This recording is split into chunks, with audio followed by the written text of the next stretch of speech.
खुद ही को कर बुलंद इतना कि हर तकदीर से पहले खुदा बंदे से खुद पूछे कि बता तेरी रज़ा क्या है।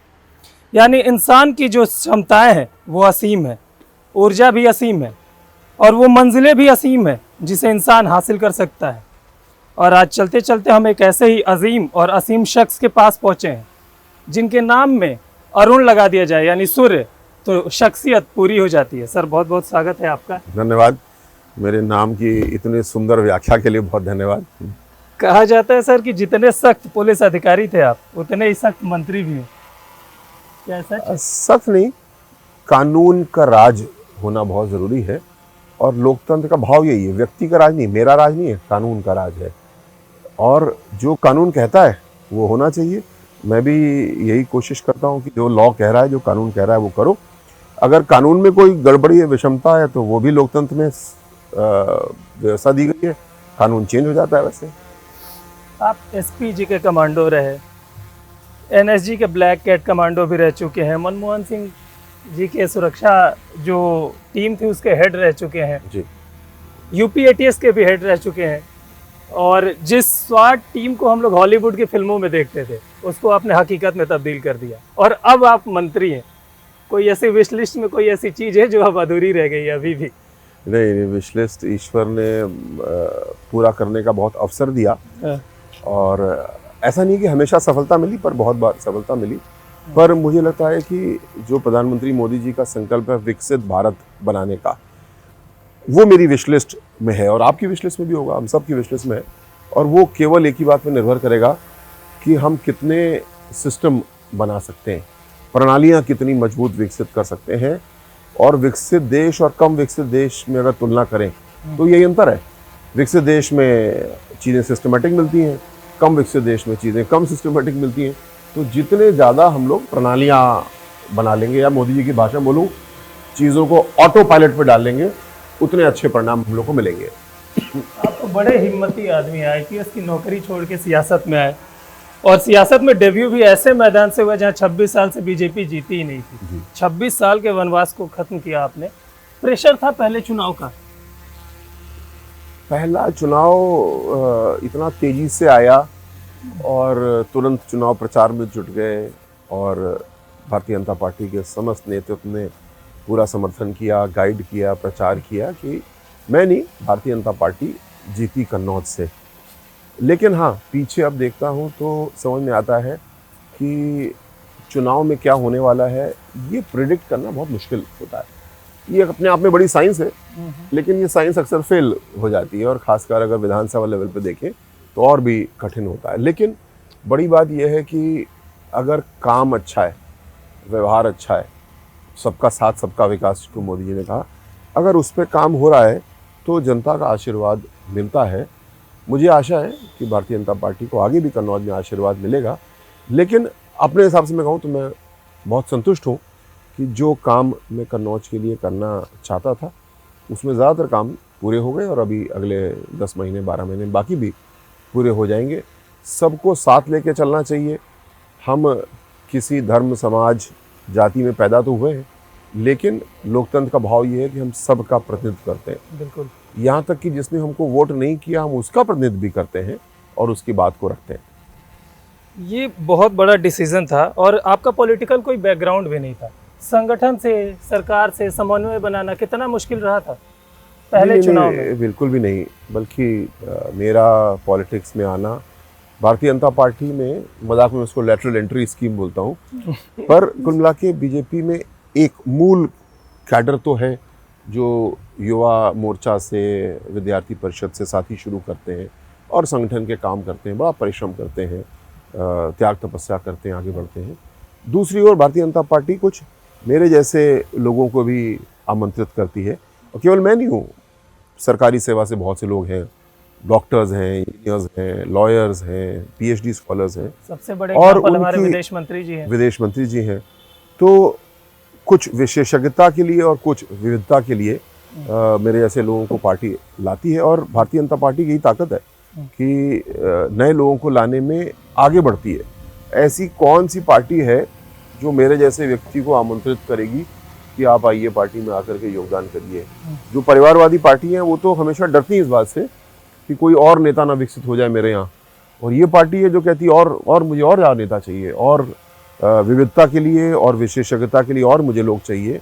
ये भारतीय जनता पार्टी की बहुत बड़ी ताकत है और हमेशा आगे बढ़ाती है और आगे भी बढ़ाएगी। ये मूल भाव मेरे पॉलिटिक्स में आने और बीजेपी में आने से जुड़ा हुआ है। आप कन्नौज से विधायक हैं, कन्नौज से सांसद जी से संबंध कैसा है? समन्वय ठीक है? कभी किसी मंच पे मुलाकात होती है, कोई बातचीत हो अखिलेश जी से? अखिलेश जी जब चुनाव जीते तो मैंने जैसी औपचारिकता होनी चाहिए एक बधाई संदेश उनको भेजा था, किंतु उसका जवाब नहीं आया। अच्छा। और मुलाकात का कोई अवसर भी नहीं मिला। मुझे लगता है कि शायद वो अलग काम करना चाहते हैं और हम अलग काम कर रहे हैं। हम अपना काम कर रहे हैं, उनके काम कन्नौज में कोई दिखते नहीं है, सिवाय ये कि उन्होंने कुछ कब्रिस्तानों को ठीक करने के लिए अपने सांसद निधि से पैसा दिया है। हम लोग भारतीय जनता पार्टी में अपनी विधायक निधि से भी और साथ साथ योगी जी का भरपूर समर्थन है, अपने काम को तेजी से कर रहे हैं। सारी सड़कें हमारी अच्छी हो गई, जहाँ जहाँ पुल की आवश्यकता थी वो पुलिया सब बन रहे हैं। सामाजिक न्याय के लिए हम लोग ने काम अपना लगभग पूरा कर लिया है। तो अखिलेश जी कभी भी सहयोग चाहेंगे तो मैं ज़रूर करूँगा या उनसे सहयोग लेंगे, पर मुझे लगता नहीं कि उनकी विचारधारा या उनका मन ऐसा है कि वो मिल के काम करने की पद्धति पे विश्वास रखते हो। सांसद बने हुए 1 साल हो गया अब तो उनको। जी बिल्कुल, ये कन्नौज के लोग भी सवाल उठाते हैं कि आपको सांसद बने अब इतना समय हो गया है। अव्वल तो कन्नौज में मिलते बहुत कम है, और दूसरा कोई विकास के लिए चिंता कर रहे हो, जो अपना बजट है उसका सदुपयोग कर रहे हो, कोई और। मैंने स्वयं कहा हम तो स्वयं कोऑपरेट करना चाहते हैं, उनकी सलाह भी लेना चाहते हैं, लेकिन मुझे लगता है स्पष्ट रूप से वो ऐसा नहीं करना चाहते हैं और हम उसके लिए कोई बहुत जोर भी नहीं देते हैं। अपनी तरफ से हमने दिल खोल के रखा। कन्नौज में विधानसभा की 3 सीटें हैं। साल 2022 में जब चुनाव हुए, तीनों सीट पर बीजेपी चुनाव जीत गई। जी, पहले सांसद भी बीजेपी से थे, सुब्रत पाठक जी, लेकिन साल 2024 में आश्चर्यजनक रूप से अखिलेश यादव की एंट्री होती है और बीजेपी चुनाव वहां से हार जाती है। अब 27 में फिर से चुनाव है। अखिलेश यादव जी के वहां सांसद रहने का क्या 27 के चुनाव पे असर पड़ेगा? कन्नौज के नतीजों की बात करें तो निश्चित असर पड़ेगा। जो एंटी इनकम्बेंसी उनकी होगी वो सबके सामने होगी। जब चुनाव आएगा तो भारतीय जनता पार्टी की सरकार, भारतीय जनता पार्टी के विधायक भी अपने काम का ब्यौरा रखेंगे, और वो एक कागज़ पे नहीं आएगा, वो कम से कम 50 पेज की बुकलेट होगी, जिसमें भारतीय जनता पार्टी के कन्नौज के विकास के लिए किए गए कार्य आएंगे। और वहीं जनता अखिलेश जी से पूछेगी आपने क्या किया, तो वो मैं समझता हूँ 4 पॉइंट से ज़्यादा नहीं हो पाएगा, क्योंकि उनके द्वारा कुछ ऐसा किया ही नहीं गया। हाँ, लोगों को लड़ाने के लिए, बांटने के लिए बहुत कुछ प्रयास किए जा रहे हैं, पर कन्नौज के लोग, पूरे उत्तर प्रदेश के लोग बड़े होशियार हैं। वो किसी प्रकार की बंटवारे की राजनीति में विश्वास नहीं करते। सबका साथ और सबका विकास, इस नारे को 2014 से उत्तर प्रदेश की जनता ने समर्थन किया है, उसको पसंद किया है, और ये नारा इतना मजबूत है, लोकतंत्र के पूरे भाव को समा लेता है। तो मुझे पूरा विश्वास है कि 2027 में कन्नौज की जनता, उत्तर प्रदेश की जनता ये आशीर्वाद हमको एक बार फिर देगी, और जो काम हमने अंजाम तक पहुंचाया उसको और आगे बढ़ाने के लिए लेकिन एक जनादेश मिलेगा। बड़ा चेहरा है अखिलेश यादव का, जो जब नाम आता है तो आपको नहीं लगता कि वहां से सांसद है तो वो असर डाल सकते हैं, सपा के फेवर में चीजें जा सकती हैं? मैंने बताया जरूर असर डालेंगे, और उस असर का हम लोग को फायदा होगा। देखिए, बड़ा चेहरा होने से कोई फर्क नहीं पड़ता है। असली बात है आवाज़। क्या अखिलेश यादव जी ने कन्नौज के विकास के लिए कोई आवाज़ उठाई? क्या अखिलेश यादव जी के कलम में जो ताकत है उससे कुछ किया उन्होंने? बल्कि उनके कलम में तो जब ताकत थी, मुख्यमंत्री थे, तो उन्होंने हर ऐसे महापुरुष, स्त्री जिन्होंने सामाजिक न्याय के लिए काम किया, बाबा साहब अम्बेडकर हों, चाहे ज्योतिबा फुले जी हों, चाहे कांशीराम जी हों, चाहे संत रविदास जी हों, सबके नाम का अपमान किया। उनके नाम से जहाँ कोई जिला था, मेडिकल कॉलेज था, कोई संस्थान थी, हर जगह पे उन्होंने मुख्यमंत्री की कलम का दुरुपयोग किया और नाम काट दिया। ये सवाल उनसे बार बार पूछा जाता है, उसके जवाब उनके पास आज तक नहीं है। आपने महापुरुषों का जिक्र किया और मुझे याद आ गया JPNIC, ताज़ा तरीन उदाहरण है। इतने पैसे लगाए गए JPNIC के लिए, और आज पार्किंग बनी हुई है, दुनिया की सबसे महंगी पार्किंग कह सकते हैं इसको। जयप्रकाश नारायण जी की विचारधारा क्या थी? उनकी विचारधारा ये थी कि गरीबों का समर्थन होना चाहिए, समाज में समानता होनी चाहिए, अमीर गरीब का जो अंतर है वो समाप्त होना चाहिए। जयप्रकाश नारायण जी के नाम पे जो संस्था बनाई जा रही थी वो क्या थी? वो बेसिकली अमीरों का, बल्कि बहुत अमीरों का एक क्लब बन रहा था, जहाँ पे मेंबरशिप ही मैंने सुना कि 8 लाख रुपए की मेंबरशिप उसकी होनी थी। बिल्कुल। उसके अलावा पूरा 5 स्टार अरेंजमेंट वहाँ पे किया जा रहा था। जयप्रकाश नारायण जी के नाम पे लखनऊ या उत्तर प्रदेश के सबसे अमीर लोगों के लिए एक बिल्डिंग बनाई जा रही थी। उस बिल्डिंग के ऊपर एक हेलीपैड है। उत्तर प्रदेश जहाँ कोई हेलीकॉप्टर सर्विस नहीं चलती है, उस हेलीकॉप्टर पे चढ़ के कौन आएगा? उत्तर प्रदेश का सबसे अमीर आदमी आएगा। गरीब आदमी तो हेलीकॉप्टर पे चढ़ के आएगा नहीं। वो जो हेलीपैड ऊपर बना रहा था या शायद बन गया होगा, वो इस बात का प्रतीक है। और ये सवाल है कि अखिलेश जी, जयप्रकाश नारायण जी के नाम पे आप ऐसे लोगों के लिए बिल्डिंग बना रहे हैं जो हेलीकॉप्टर से आएंगे। जयप्रकाश नारायण जी की आत्मा कांप जाती होगी कि मेरे नाम पे ये कैसा समाजवाद लाने की तैयारी थी। अच्छा, कन्नौज से थोड़ा लखनऊ की तरफ जब आ गए हैं तो पूरे यूपी की सियासत की बात कर लेते हैं। अभी कुछ दिनों पहले अखिलेश जी ने एक बैठक की अपने 37 सांसदों से और बड़े कॉन्फिडेंस से बोला कि जो ये 37 सांसद है वही हमें 27 जिताएंगे। आप इस बैठक को कैसे देख रहे हैं? देखिए, ये तो खैर हम भी अपनी बैठक करते हैं, वो भी अपनी बैठक करते हैं, लेकिन मैं समझता हूँ कि 2027 का जब चुनाव आएगा तो लोकसभा के सांसदों का कार्यकाल आधा पूरा हो चुका होगा। हमारे भाजपा के सांसदों से भी, एनडीए के सांसदों से भी और कांग्रेस के और सपा के सांसदों से भी सवाल पूछा जाएगा कि आपने सवाल करेगी कि क्या 2.5 साल में आपने क्या किया? आपने क्या विकास किया, आपने मेरी क्या बात उठाई। और वो बात रिपोर्ट कार्ड अगर आप देखें तो आज ही क्लियर हो जाता है। केवल सफलता ये नहीं है कि हमें सत्ता मिल गई, हम चुनाव जीत गए, हमारे हाथ में कलम आ गया, हमने किया क्या उससे, असली बात ये है।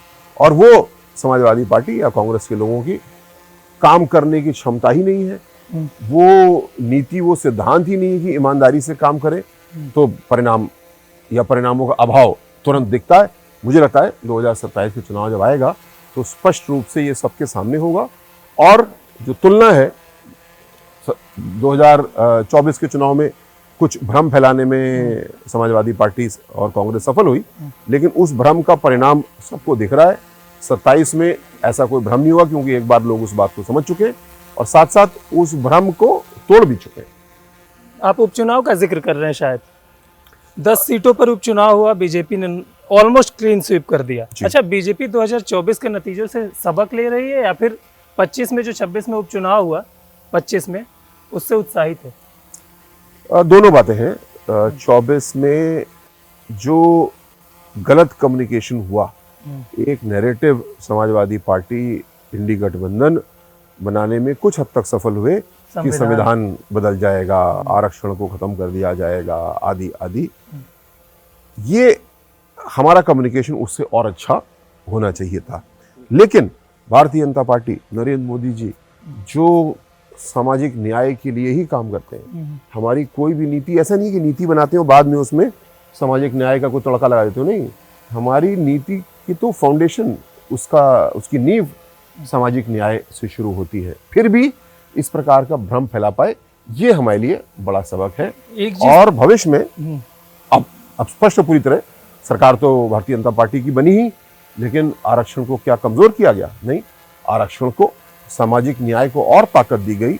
और सामाजिक न्याय केवल आरक्षण नहीं है, सामाजिक न्याय के कई आयाम हैं। उन सभी आयामों को, उन सभी व्यवस्थाओं को ताकत देने के लिए मोदी जी काम कर रहे हैं राष्ट्रीय स्तर पे, योगी जी काम कर रहे हैं प्रदेश स्तर पे, और उसकी सफलताएं हम लोग को मिल रही है। आपने योगी जी का जिक्र किया तो अब योगी जी पे ही आ जाते हैं। 27 मैं आपको एक मिनट रखूंगा। जहां हम लोग भ्रमण कर रहे हैं भागीदारी भवन में, ये बच्चों की कोचिंग है, जहां पे 300 बच्चे यहाँ पे पढ़ते हैं।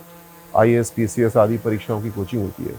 समाजवादी पार्टी के समय इस बिल्डिंग से 4 बच्चे भी सिलेक्ट नहीं हुए थे किसी सेवा में, और अब आज की तारीख में PCS के लिए 280 बच्चे मेंस की तैयारी इन कमरों में कर रहे हैं, और 48 बच्चे बाहर हैं, कह रहे हैं कि मुझे भी जगह दो, क्योंकि यहाँ पे 280 बच्चों ने प्री क्वालिफाई किया, मेंस की तैयारी कर रहे हैं। 48 बच्चे और हैं जो कह रहे हैं कि मुझे भी पढ़ाई करना है। अब उनके लिए मैं एक नई एक हॉस्टल खाली करा रहा हूँ जिससे कि वहाँ पे उनको रखें और वो भी पढ़ाई कर पाएँ।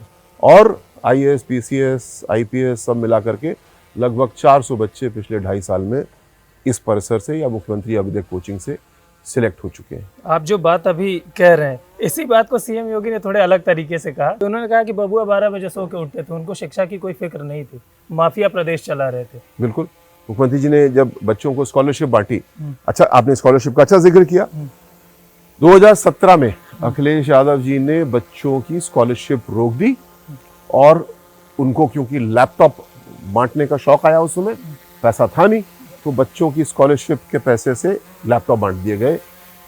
2017 जब भारतीय जनता पार्टी की सरकार बनी, क्योंकि पिछले साल की स्कॉलरशिप बच्चों को मिली नहीं, तो एक वित्तीय वर्ष में 2 वित्तीय वर्ष का खर्चा डबल योगी जी ने किया और हर बच्चे को स्कॉलरशिप दी। ये बात मुख्यमंत्री जब स्कॉलरशिप बांट रहे थे तब उन्होंने कहा। स्कॉलरशिप की बांटने की व्यवस्था थी वो मार्च में, फरवरी में, वित्तीय वर्ष के अंत में होती थी। अच्छी व्यवस्था चल रही थी, लेकिन योगी जी हमेशा चिंतित रहते हैं इसको और अच्छा करो। उन्होंने कहा कि ये मार्च तक क्यों नहीं हम 2 अक्टूबर को पहली खेप बच्चों को दे दें। उसके तो अक्टूबर से लेकर के हम लोग अभी जनवरी में हैं, 3 खेप में हम लोग स्कॉलरशिप बच्चों को बांट चुके हैं। भारतीय जनता पार्टी ने बहुत कुछ अच्छा किया, लेकिन हम अपने ही काम से को और ऊंचा ले जाने के लिए चेष्टा करते हैं। अंग्रेजी में कहूँ तो ना, there is nothing so good which can not be made better. Scholarship की स्कीम में हम लोग देश को लीड कर रहे हैं, लेकिन हम ऐसे परिवर्तन अभी लाने वाले अगले 3 महीने में जो हम अपने ही बेंचमार्क को और ऊंचा कर देंगे। इस ई गवर्नेंस से इजी गवर्नेंस की ओर हम लोग बढ़ जाएंगे। आप इजी गवर्नेंस की बात कर रहे हैं, अखिलेश यादव जी तो अलग ही आरोप लगा रहे, कह रहे कि जब शिक्षित सवाल करता है तो रूढ़िवादियों को उखाड़ फेंकता है। सीएम योगी के बयान के बाद उन्होंने ये ट्वीट किया था। इस ट्वीट का उससे क्या संबंध है ये तो समझना बहुत मुश्किल है, लेकिन मूल बात यह है कि अगर शिक्षा के क्षेत्र में काम करना है तो अच्छे शिक्षित लोगों को ही इन्वॉल्व करना पड़ेगा। जिसकी अपनी शिक्षा का कोई भरोसा नहीं है, वो किसी को क्या शिक्षित करेंगे, वो तो लोगों को कंफ्यूज ही करेंगे। और यही समाजवादी पार्टी के लोगों ने किया है। हमारी ये कोचिंग, हमारी स्कॉलरशिप की व्यवस्था, हमारी पूरी शिक्षा व्यवस्था कैसे नकल माफिया के कब्जे में आ गई थी, ये किसी से छुपी नहीं है बात। और उस समय के जो बच्चे हैं वो बेचारे परेशान होते हैं आज। वो अगर अपनी डिग्री दिखाते हैं, डिग्री की कोई वैल्यू नहीं, उस समय की डिग्री कहीं बाहर दिखाते हैं तो कोई उसको तवज्जो नहीं देता है, कहता है कि अरे ये तो उस समय की डिग्री है। तो ऐसा जो समाजवादी पार्टी ने माहौल बनाया, उससे पूरे उत्तर प्रदेश का नुकसान हुआ, व्यक्तिगत एक स्टूडेंट का नुकसान हुआ। जब आज नकल विहीन परीक्षा होती है, उसका परिणाम हम लोग देख रहे हैं। आज हमारे बच्चे उत्तर प्रदेश के यूपी में, यूपी के बाहर, दुनिया में जाकर के जॉब्स कर रहे हैं, अपने बिजनेस खोल रहे हैं, और आज उत्तर प्रदेश के युवा लीड कर रहे हैं पूरे दुनिया में। 27 में चुनाव आ रहा है तो सियासी समीकरण की भी बात कर लेते हैं। डिप्टी सीएम ब्रजेश पाठक जी ने एक बयान दिया कि अगर मुस्लिम सपा का साथ छोड़ दे तो वो प्रधानी का चुनाव तक नहीं जीत पाएंगे। बिल्कुल सही बात है ये। और जो बंटवारे की राजनीति समाजवादी पार्टी करने की कोशिश करती है, ये बहुत नुकसानदेह है देश के लिए भी, उनके खुद के लिए। बंटवारे की राजनीति करने वालों का हाल हमने देखा। 1947 में पाकिस्तान इसी नींव पे बना कि मुसलमान और हिंदू साथ नहीं रह सकते। ठीक, आपने देश बनाने में सफल हो गए, लेकिन क्या पाकिस्तान में शांति है ना? इतनी ज़्यादा शांति है, इतना आतंकवाद है, और दुनिया में कोई घटना नहीं होती जिसमें पाकिस्तान का हाथ ना आए। उसके विपरीत भारत है। भारत जहाँ पे आतंकवाद के दौर आए, नक्सलवाद के दौर आए, हमने एक एक करके सबको हल किया, अपना दिल भी बड़ा किया, और हमारी सेना ने, हमारी पुलिस ने अच्छे ऑपरेशंस भी किए, और आज जो शांत माहौल बनाने में हम लोग सफल हुए हैं, ये बड़ी सोच का परिणाम है। बंटवारे का नहीं, जोड़ने की सोच का परिणाम है। आने वाले समय में आप देखिए, भारत में 80 करोड़ थालियों में हम लोग भोजन सरकार के रूप में रखने में सफल है, और पाकिस्तान में मैं देख रहा था 160 रुपए किलो आटा है अगर मिल जाए तो। और अपने यहाँ कोई ऐसा परिवार नहीं है जिसको आज भूखे पेट सोना पड़े, क्योंकि सरकार ने ये फूड गारंटी दी है। आपको लगता है कि वो समाज अब सपा का दामन छोड़ के बीजेपी के साथ आएगा? आया है, बहुत तेजी से आया है। देखिए, भारतीय जनता पार्टी के कार्यकर्ता के रूप में जब मैं चुनाव प्रचार में जाता हूँ तो मैं हर घर में जाता हूँ। मुझे पता है मुझे हर घर से वोट नहीं मिलेगा, लेकिन मैं मांगता हूँ हर घर में जाके वोट। जहाँ से मिलता है धन्यवाद, जहाँ से नहीं मिलता है मुझे आशा है कि अगली बार मिलेगा। आप स्पष्ट रूप से पूछ रहे हैं, मेरे ही चुनाव में या भारतीय जनता पार्टी के पूरे चुनाव में मुस्लिम समाज के लोगों ने, बहनों ने बढ़ चढ़ के वोट दिया। उनके समर्थन के लिए जो मोदी जी ने काम किया उसका उन्होंने धन्यवाद दिया और उन्होंने भारतीय जनता पार्टी को ताकत दी। ये आंकड़े हम सबके सामने हैं। ओवैसी साहब ने भी ऐलान कर दिया कि इस बार यूपी में हम दमदारी से चुनाव लड़ेंगे और जो मुसलमान है वो यूपी में अब दरी बिछाने का काम नहीं करेंगे। 27 का चुनाव आया और अचानक से मुसलमान सियासत का केंद्र बन गए हैं यूपी में। मुझे लगता है कि ये मुसलमान की राजनीति, किसी जाति की राजनीति, ये पुरानी बातें हो गई और हम लोग को इससे आगे बढ़ना चाहिए। मैं आपको दूसरी बात बताता हूँ, उत्तर प्रदेश में पिछले 25-30 साल में ये पार्टी इस जाति की, ये पार्टी इस जाति की, ऐसे खांचे बन गए थे। बाबा साहब ने ऐसे लोकतंत्र की परिकल्पना नहीं की थी। उन्होंने लोकतंत्र की परिकल्पना की थी जिसमें पार्टी होगी, कैंडिडेट होंगे और सबसे वोट मांगेंगे। भारतीय जनता पार्टी इसी नीति पे काम करती है, सबका साथ और सबका विकास पे। मीडिया को, हमारे जैसे पॉलिटिशियंस को, सबको मिलकर काम करना है कि वोट बैंक की पॉलिटिक्स से बाहर निकले, इशू बेस्ड पॉलिटिक्स की ओर हम लोग बढ़े और यही हम लोग ने पिछले चुनाव में देखा है।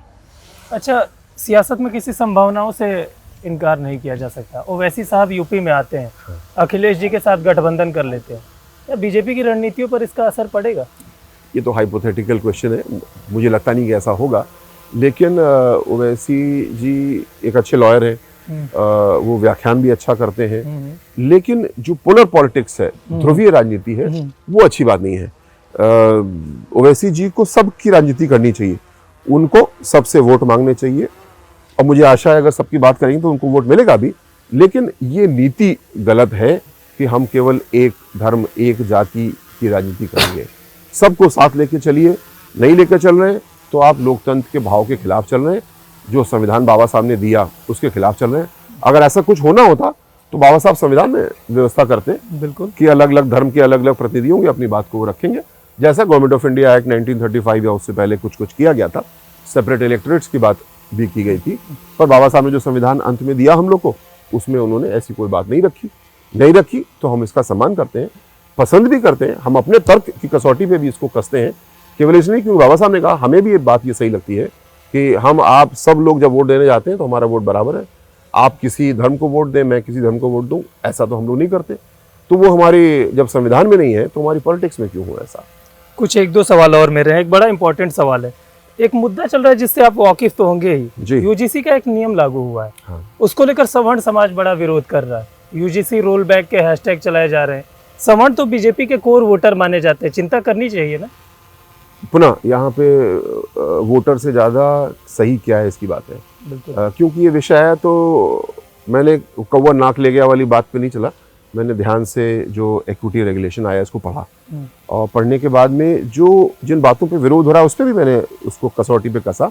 जैसा कि विरोध हो रहा है कि जो इक्विटी कमेटी बनाई जाएगी, जो शिकायतें सुनेगी, उसमें केवल ओबीसी, एससी, एसटी होंगे, ऐसा नहीं है। उसमें लिखा ये इनका प्रतिनिधित्व होगा, जिसका मतलब ये हुआ कि ऐसा नहीं है कि केवल अनारक्षित वर्ग के लोग हों और वो हो ही ना जिनके लिए इक्विटी कमेटी बनाई जा रही है। तो ये भ्रम फैलाया जा रहा है। दूसरी बात कि इसका दुरुपयोग होगा, दुरुपयोग हो सकता है क्योंकि झूठी शिकायतें भी हो सकती है, बिल्कुल। तो इसमें अपील का प्रावधान भी रखा गया है। अच्छा, ये आपने अखिलेश जी के सरकार में अधिकारी के तौर पे काम तो किया ही होगा, योगी जी की सरकार में भी काम किया है, दोनों की कार्यशैली में कितना अंतर है? कानून का राज और व्यक्ति का राज। योगी जी के सेवा का जो सिस्टम है वो कानून से है। अगर कानून को किसी ने हाथ में लिया तो कानून का डंडा, कानून का बुलडोजर उसके ऊपर चलेगा। अखिलेश जी के समय व्यक्ति का राज, ये बंदा हमारा है, नहीं इसने मर्डर किया, जाने दो, गलती हो जाती है लड़के से, छोड़ दो, सुधर जाएंगे, इस बार छोड़ दो इनको।